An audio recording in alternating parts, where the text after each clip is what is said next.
আজ বানালাম দই মাছ। তো হ্যালো বন্ধুরা, তোমরা সবাই কেমন আছো? আশা করছি সকলে খুব ভালো আছো। তো দেখো, প্রথমে আমি মাছগুলোকে অল্প হলুদ আর নুন দিয়ে ভালোভাবে মেখে নিলাম। চলো এবার দেখে নিই এই রেসিপিটা বানাতে কি কি লাগছে। তো দেখো, প্রথমেই নিয়ে নিয়েছি আদা বাটা, পেঁয়াজ বাটা, রসুন বাটা আর টক দইটাকে ভালোভাবে ফেটে নিয়েছি। আর হচ্ছে পোস্ত আর কাজু বাটা। কড়াইয়ে তেল দিয়ে মাছটাকে ভেজে নিয়েছি। আর মাছ ভাজার ভিডিওটা আমি স্কিপ করে গেছি। তো তারপর সেই মাছ ভাজার তেলেই গোটা গরম মশলা আর তেজপাতা দিয়েছি। তারপর এক এক করে পেঁয়াজ বাটাটা একটু তেলে নেড়ে চেড়ে নিয়ে তারপর আদা বাটা, রসুন বাটা দিয়ে দিয়েছি। এগুলোকে ভালোভাবে কষিয়ে নিতে হবে। আর এই রেসিপিটা আমার বাড়ির ছোট বড় সকলেই খেতে খুব ভালোবাসে। তোমরাও একবার ট্রাই করতে পারো।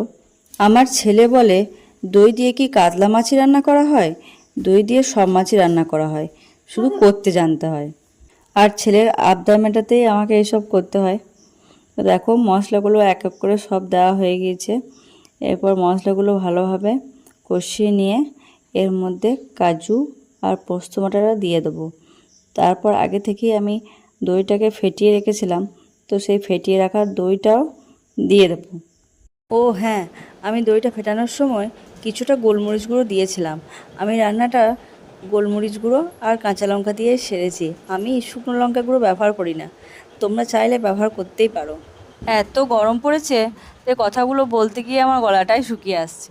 এই সব কিছু দেওয়ার পরে এখন পরিমাণ মতো নুন আর চিনিটাও দিয়ে দিয়েছি। এরপর দিয়ে দেবো একটু জল। তোমরা চাইলে গরম জলও ব্যবহার করতে পারো।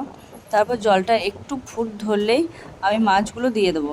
মাছগুলো দিয়ে বেশ কিছুক্ষণ রান্না করলেই হয়ে গেল আজকে দই মাছের রেসিপি। রান্না করতে আমার ভালোই লাগে, আর বাড়ির সকলকে ভালো ভালো রান্না করে খাওয়াতেও খুব ভালো লাগে।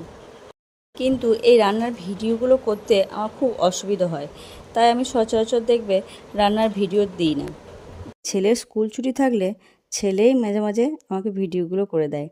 কিন্তু রান্নাটা তার 5 মিনিটের কাজ নয়, একটু দেরি হয় আর রান্নাঘরে গরম লাগে, তাই ও বিরক্ত হয়। আমাদের বাড়িতে 6 জন সদস্য, তাই মাথাটাকেও আর বাদ দিইনি। তো দেখো, তোমাদের সাথে বক বক করতে করতে আমার রান্না কিন্তু কমপ্লিট হয়ে গিয়েছে। ভিডিওটা শেষ পর্যন্ত দেখার জন্য তোমাদের অসংখ্য ধন্যবাদ। এভাবেই তোমরা আমার পাশে থেকো, সঙ্গে থেকো।